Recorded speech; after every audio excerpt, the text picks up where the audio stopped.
This week on the couch, we're answering a listener question. Happy Monday, everybody. Yeah, and that's the episode. Hello. How's everybody doing today, Lexi? How you feeling?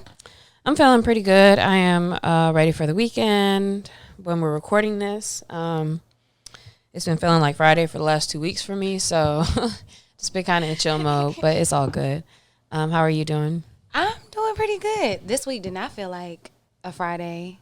Today does, but I think I'm still recovering from camp, but it feels real nice. Yesterday, the weather was lovely and nice and cool, so kind of chilling. Perfect. Good.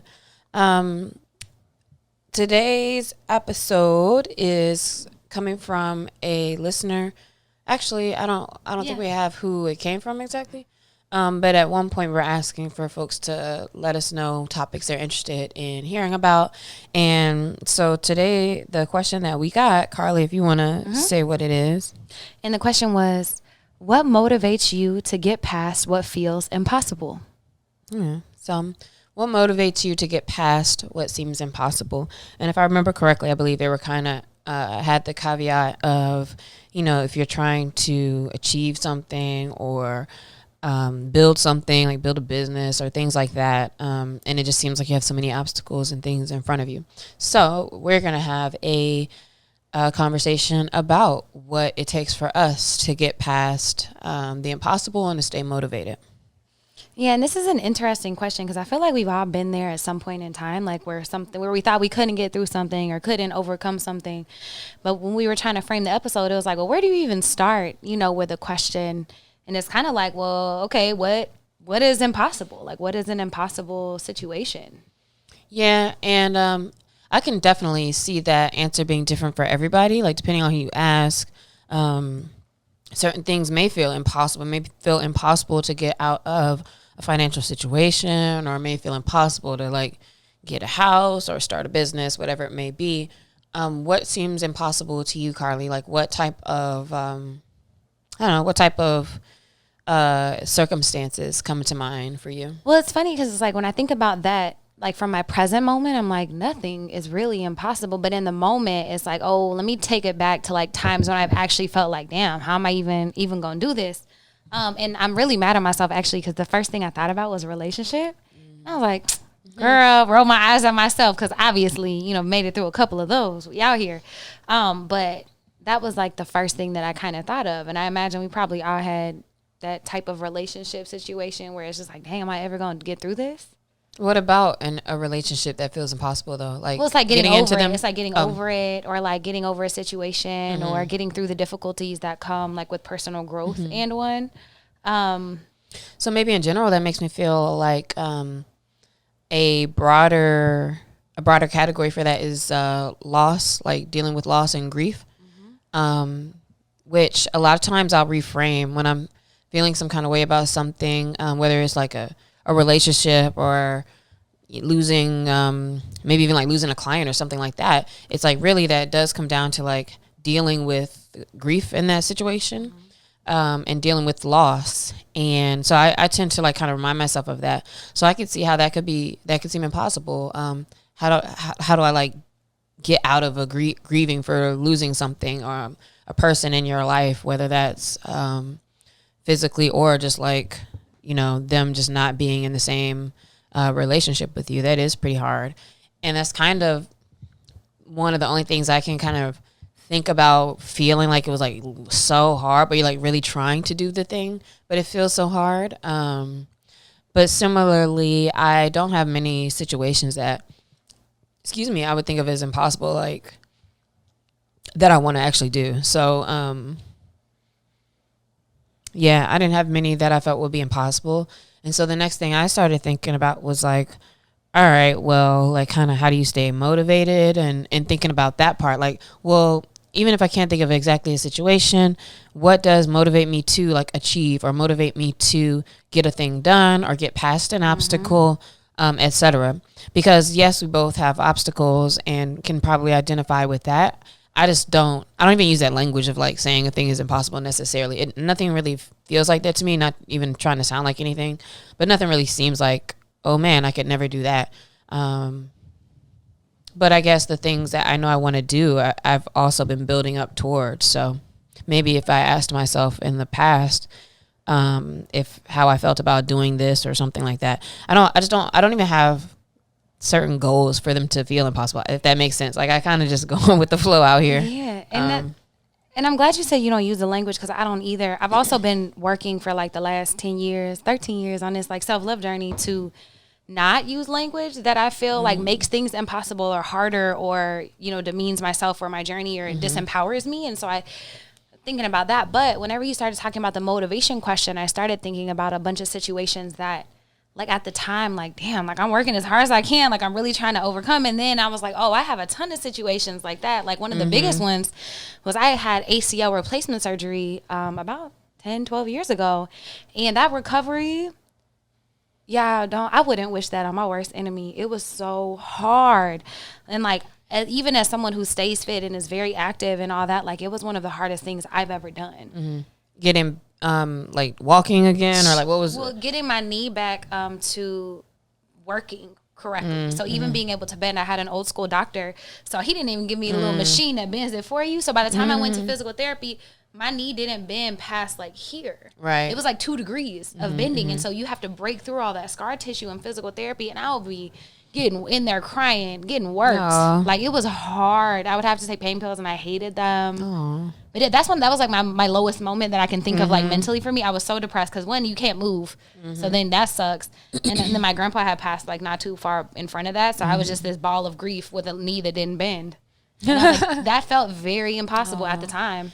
Yeah, that is also another good thing to think about. It's like, when there's so many obstacles or maybe difficulty in different areas of your life, I think sometimes that perpetuates like any little thing feeling also bigger to you, or like a harder thing, just because like everything's so hard right now. But yeah, I would definitely say that if somebody asked me that question, it would already kind of tell me a little bit about them, I think, for them to ask, like, well, what motivates you to get past something that feels impossible? Because, yeah, sometimes we're not even really coming from the same kind of starting point of what that means. Yeah, it is very interesting. And even just thinking about, like, I've never sat down and be like, man, this is the thing that drives me to make sure I get past all these situations, or, whatever. It's just like, because sometimes I feel like it kind of shifts too. There might be a different reason why you are powering through one situation versus another. Or you don't even know why something is so hard. Because when you're in it, you don't really know. It's like after 2020, I can look back on all these situations and be like, oh, I can, that was because I got through this because of this. But in the moment, I feel like one of the biggest things for me is like I've always felt like I just had a sense of purpose on my life. And so I just knew that I could get over anything to like work towards that. I didn't know what it was, but I always felt like I could get through anything that came my way because I felt like I had this calling on my life. But if you don't know what your purpose is, like, so what's actually motivating you? To get to whatever it is. To find it? Yeah, to find it. Because I know it's, on a broader scale to help people and to become the best version of myself. And I don't feel like I'm there yet. I haven't helped enough people. I've helped a lot of people, which is a blessing, and I'm grateful for that opportunity. But, I just don't feel like I'm done. And then, so, like, relating that to, like, relationships or like with your leg and things like that. So how does that help you stay motivated? Like, thinking about your purpose. Yeah, thinking about, because it's bigger than me. I really feel like, my purpose on this earth is something connected to like a higher calling. Like, there's a reason that I'm here. And it was like, if I'm still here, then obviously I'm supposed to get through this thing. I didn't die on the table, thank God, and that sounds dramatic, but thinking about it, like, if I'm really still here, then there's a reason. There's something more for my life. And so, like, not to stay in a low space. I was about to say, and it cannot feel like this. I was like, because in those lowest spaces, I feel like in those times when it gets impossible, like, that's when we're so anxious, so in our head, so depressed, so overwhelmed with things. And I think reminding yourself sometimes that, we are so small and we are this smaller piece of a really larger entity, or that there are bigger whys in your life can be helpful. So it sounds like you're talking about like approaching your mindset in a way that removes even the idea and the block of the thing being impossible in the first place. Like, even just how do you look at that? Have you seen Keep Breathing on Netflix? So and I just thought about this. You would definitely like that because there's a lot of like psychology, kind of therapy type stuff. I don't want to ruin it, but basically this lady ends up on like this deserted place by herself, and like she's in survival mode, but it's a lot of like flashbacks to parents and like as you're watching, you're like, oh, that's why she's like this, because you see how the parents are, and then it's kind of like she's fighting through that. She's almost fighting through her childhood traumas while she's fighting for survival in this space, where in the place where she's at. And then you just kind of see her like struggling mentally because it's just her. So it's very interesting. Only 6 episodes, so you should watch that. But the only reason I even thought about that, something you were saying about knowing there's something bigger, and I think for her, it's like she was on this discovery and she was still trying to kind of figure out stuff and search for stuff. But definitely, I can't say that without giving away stuff. But she was like on a search for kind of self-discovery, or she was like came face to face with, that's all you had was just her and her thoughts, and that self-discovery. And of course, like from her life and from what happens in the show, like, yes, you're in a space where it's like, all right, there's obviously like bigger things for me to approach, and you learn, like, you know what, I've been going about this the wrong way, I've been thinking about it the wrong way, and like, yes, like this is beautiful, to fail or to try it or to get closer or, you know, to evolve or whatever it may be, the things that kind of seem hard to do. Which makes me think, even like as far as impossible stuff, might seem impossible to change a habit. It might seem impossible to improve a thing. It used to seem impossible, and so now it's coming to me. It used to seem impossible to wake up early, and now like I can't. Yeah, now yeah. So, you know, things like that, it did. And like, you really like tried to make a plan and figure it out, because when you're in the space of like, oh, this thing, like I can't get it, or I don't know, I'm scared of it or whatever, and it feels impossible, you're in what you said, like you're in a space of anxiety and all these places and feelings that it just doesn't help you move forward. It just kind of keeps you stuck. So maybe, thinking about your purpose and other things that we're going to get into helps you even just to reframe how you're looking at the situation. And I think that's probably one of the biggest takeaways is, now that we're talking about it, is like really how we frame things like makes all the difference. It makes me think about the 4-minute mile phenomenon. Do you know about that? 4-minute mile?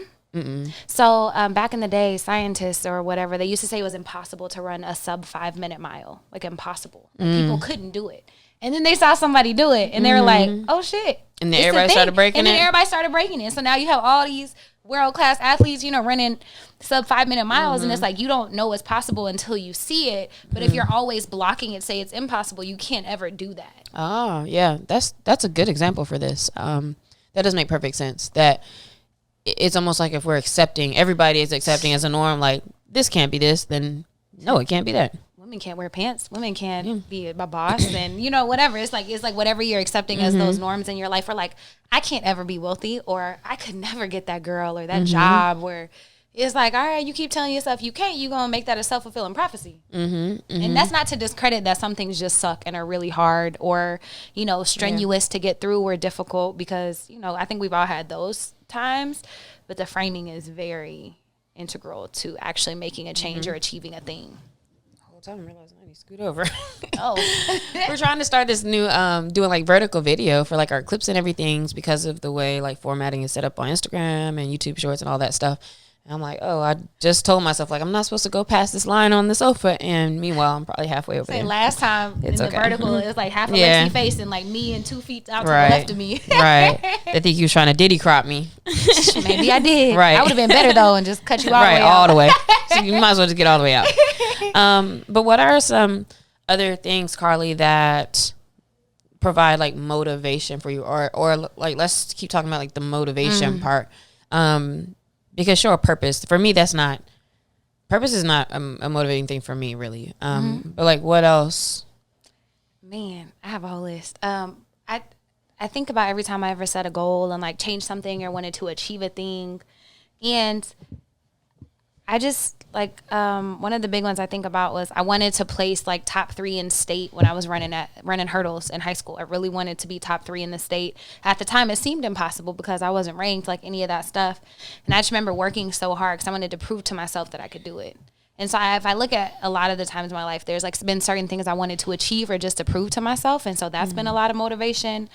Also seeing like, I grew up in a tumultuous household, and so I knew what I didn't want to become. So that was motivation because I knew what I didn't want. And that helps you get clear on what you did. But with these things, like, does bring that back around to like now, let's say you're in some kind of situation or trying to get through, like how does that help you in those situations? Yeah, so applying it so I can use that same mentality, similar to what we talked about with using the Mamba mentality or athlete mindset to apply to different areas of life. Like I wanted to go to business school in Spain, and I was an engineer, but I wanted to go to business school, and that seemed impossible to me because I've never knew anybody who went to school overseas and didn't even know how to do it, didn't even know how to, whatever. So I applied that same mindset. I just like set aside time and make sure I motivated to like, let me prove to myself I can do this. Let me show up and do that. So that was like one. But then another area, like thinking about, the things you don't want to be, it kept me from making self-destructive or self-sabotaging decisions and or helped me change. So for example, after I was really depressed about my knee and my grandpa and all that stuff, I gained a lot of weight. That was when your girl was her heaviest.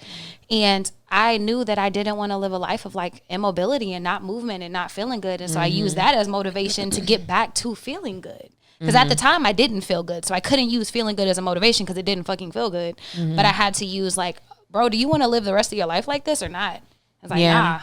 Yeah, I feel like I identify more with that. So I think that the biggest like motivator and for me in my life is just being tired of like having the same issue or dealing with the same thing. Like Daria said in her episode, it's like, don't you get tired of like hearing yourself, say what you're about to do and you're not doing it. And so how it feels uncomfortable to be like doubtful or pessimistic or down about it. So thinking about like waking up in the morning or whatever, like also, how you're in that like spiral of like you're trying to do something or you feel bad about that you do something and yet it seems like it's impossible to get through and you just kind of spiral out.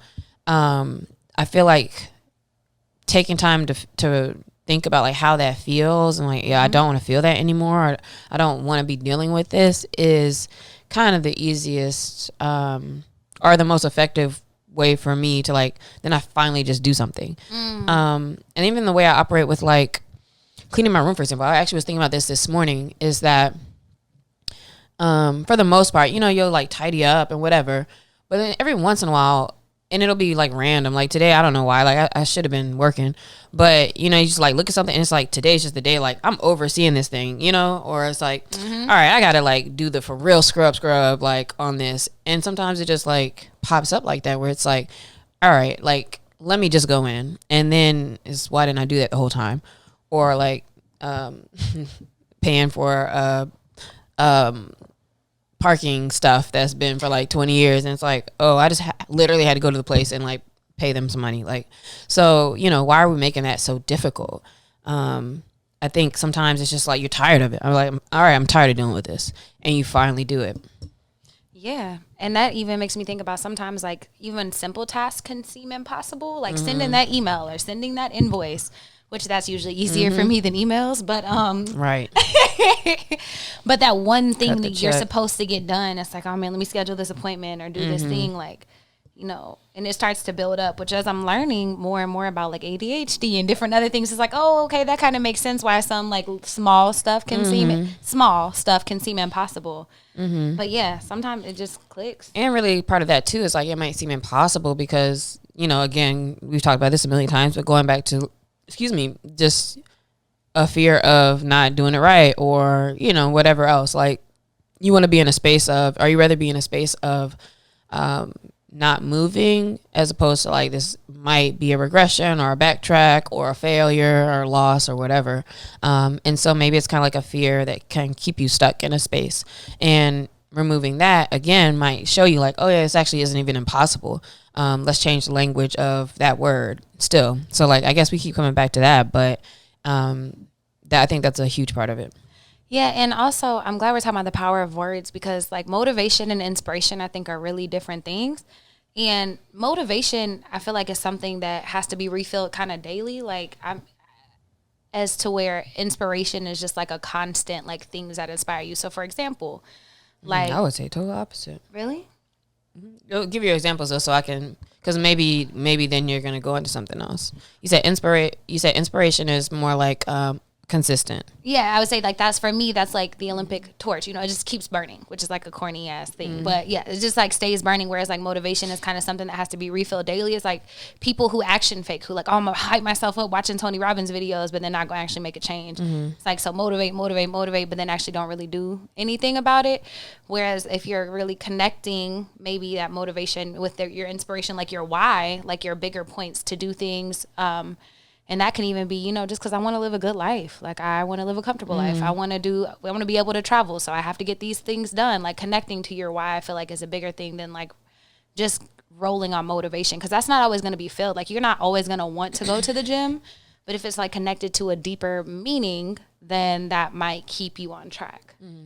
Yeah, so maybe it's just about how you use the words. Because when you said inspiration, the first thing I think of is just, like, I was like consistent, because for me, I think of inspiration as I see something and I'm inspired, which is how you're saying for motivation. So I would look that up, because I wonder if there is necessarily any difference. It might not be.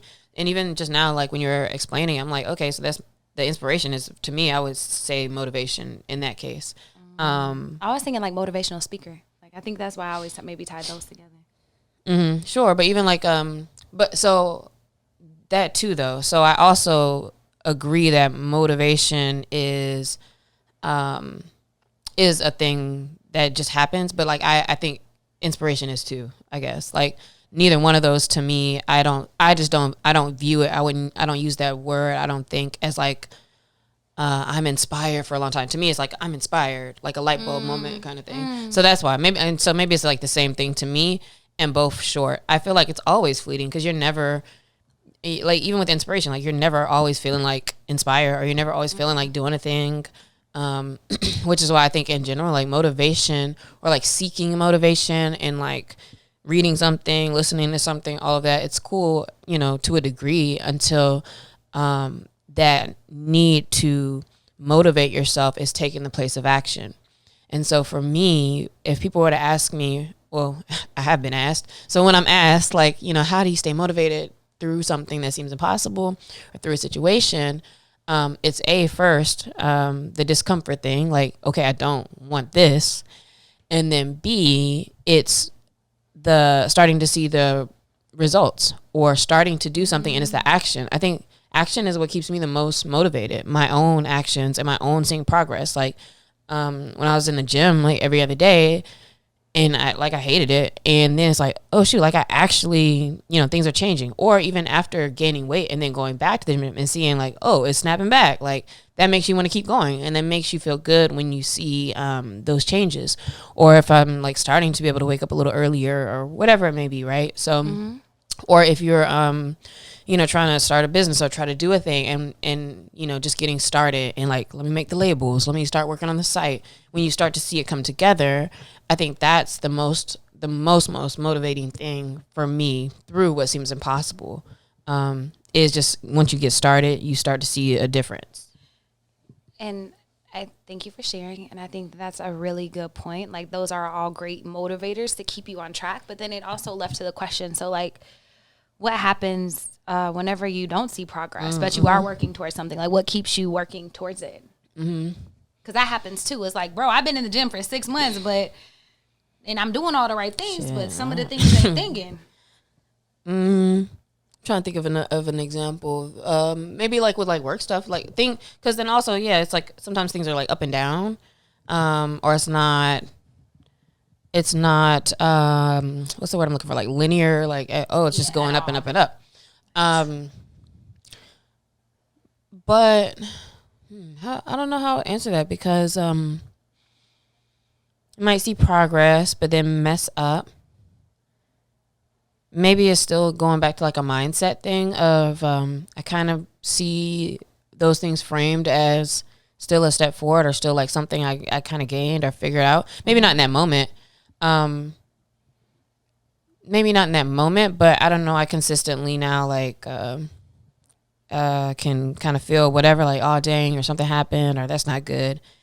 And maybe there's stuff like reminding yourself of the progress you have made, the evidence of things you have already done, all of that kind of stuff.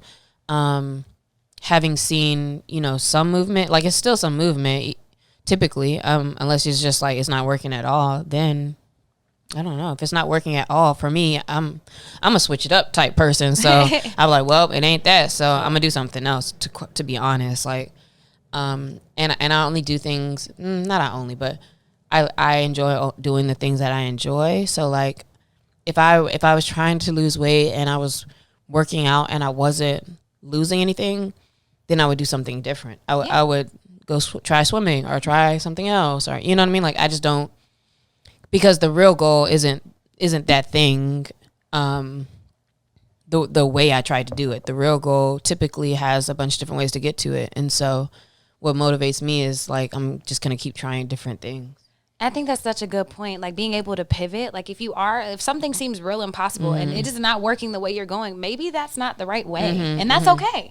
And you're not giving up on the thing just because you don't choose to do it in that way. So for example, to circle this back to my Barcelona story, your girl worked real hard, got into it, got accepted, was about to go, and then my financial aid got cut. So I went to USC. Look, baby, I got an MBA. It is what it is. And, everything works out to the best. But I think in those situations, it's like, it's okay to be disappointed. It's okay to feel let down. It's okay to like be overwhelmed or angry. I was pissed. I was about to sign my lease in Barcelona. I had a roommate and everything. Oh man, you got real deep. I flew out there for admitted students weekend. I met the whole class. I was the youngest person. I was hype. It was a number 3 school in the world. Yeah, obviously. Shoot. But I know I went to Spain with $100 in my pockets. I don't even know how I made it that year. I don't even know. I'll just be winging it. I don't even realize how much I've winged shit until I try to think back about it now, but it's like, how did I even? Here we are. Jesus with two I did. Loaves of bread. And now I was doing things like going to Paris, and like I literally had like $2. So I remember going there and getting in the taxi, and then like watching it roll up and roll up and roll up, and I was like, oh shit, I didn't think about I needed money from the airport to the place because it's usually far. And I'm like, I probably only had like $100 or something for the whole trip for the weekend, or no, we were there for like a week maybe. And I remember it kept going up and up, and I was like, dang, like not the taxi cost $96, and I had like a few dollars for the rest of the week. So I remember like while my friends would like, get food here and there. In my head, I wasn't saying this out loud, but in my head, I was like, damn, I would get like a little street panini or something, and like that's all I would eat that day, and like kind of move around like that to where it's like, all right, we're doing free stuff or going to the Vatican or museum, not the Vatican because that's not in Paris, but the Louvre, whatever. Yeah, like I would do this stuff, but I was like hurting, so and I was just had to eat it. But yeah. And I think that finances are a real one for people, like thinking about impossible situations. Like making it through the week or eating your hopes and dreams and breath for dinner. Yeah, that's another one too. Like I actually did go through that recently enough, I guess more than a few years now, but like my money was so low, and then even to borrow, it's like you're now in like even a deeper hole, and then it's like, who can I ask for like help, and like I'm like remember snacking off of like my roommate food because I'm like, like shit, I don't have anything, so let me just take some of this like their crackers or chips or whatever, and it's just that doesn't feel like a good situation because it many times, not always, and many times feels like you need what you're trying to get in order to get to that. Like you need the money, or you need to figure out, you need something to even be able to generate and to get to there. So those situations can for sure seem impossible, and like you're running in a hamster wheel. And whenever you feel like that, like, again, first thing is always like checking your thoughts and limitations. And it's not to say like to diminish the reality of the situation, because that shit sucks. Terrible. And also, if you think it'll never change, it probably won't. And so being open to how things could change. And for me, anytime I've ever been in that situation, it's always tied to like my goal or my why or my dream. And now that I feel like I'm in a much better space with myself, it's always like, tied to me, it's like, nah, I deserve better. I'm doing these things for myself. I'll be able to make it out because I believe in me, and you know what I mean? Like, nah, I believe in me. All my ladies, independent. Oh boy, I've gotten myself off track. There's something you made me think about too with that. Everything's not everything's. Things for sure. So like I'm so backtracking off what I first said because sometimes you gotta talk it through and then you're like, yeah, like you said too, like it was hard to think about what's impossible and start from there when you're out of some stuff. But yes, like a lot of situations can feel impossible, and it may not be what you want to hear, but like kind of to sum up the episode points, what I'm hearing, and I think what we've been saying is is mindset shift, and then like identifying like what it is that you want, being open to how you get there, and then maybe the thing that really you might need is like to get started, that jolt to get started, and then paying attention to, you know, what progress comes out of that, and or what pivots need to be made. You got to just kind of keep moving. So yeah. So all of that, and then just sometimes your only win is going to be that you showed up that day, and that's okay. And let that be the thing that you know, that rings true, especially when it's harder to see progress, or you might not see the dollars come in yet or whatever. But just be proud of yourself for showing up in that, you know, impossible situation. Like, be proud of every time you show up, every time you get a little bit better, even if it's a centimeter. You know, just let that be the fuel to help you get to where you want to be. Whatever step you're on in that journey of whatever seems impossible, you could maybe ask yourself, like, okay, how can I show up? Like, what's the first ways to show up? Which might just be, let me Google some things, you know, like, okay, how do I start this? Or like, where do I source my materials? Or, you know what I mean? Like, what's just the first thing you could start doing? And then it's like, all right, how can I show up for this? Where am I at? How can I show up? And sometimes maybe it's just like making it less overwhelming as well, to get started. So yeah, well, one little step can I take today, and that can be enough for wherever I am. I actually really liked this episode, even though I felt like we had to really think through it. I like when y'all send us questions. Yeah, send us more questions. If there's any topic or anything you could think about that you would like to hear discussed, anything you've been trying to figure out, feel free to hit us at carliescouch.com or on Carlie's Couch on social. Carlie, how about I call you Carlie Couch? Carlie Carpio and CC Fierce, Lextopia here. And we'll definitely take a look at those things and perhaps help us get ideas for future episodes as well. Because look, we be listening, you know what I'm saying? So shout out to whoever sent this. I'm going to look back and see if I can find out who it was. But we end every episode with question of the week. So, Alexia, if you had a horse or a boat, what would you name it? The first thing that's coming to my mind is Majesty, something For the like horse that. or the boat? For either. Is that the horse or a boat, right? Yeah, whichever one. Oh, I'm supposed to choose one of those two? Yeah, or if you have different names for each. Oh. But Majesty works. Yeah, I think that works for both. If you had a boat, if you had a horse, I would name Majesty. My auntie bought me a pony, like a Shetland, like a little tiny short pony, like a cool. not a little pony, whenever I was younger, and I named it Sunflower. Not mad at that. I would probably name it something like that. And if I had a boat, everything I'm thinking of is mad corny. Yeah. Sunflower is not a name for a boat. No. That's more like a horse name. I'm not mad at that. But I blanked. I don't know. Boat. Basically, boat. The couch. Thanks for listening to Carlie's Couch. We will see you next week.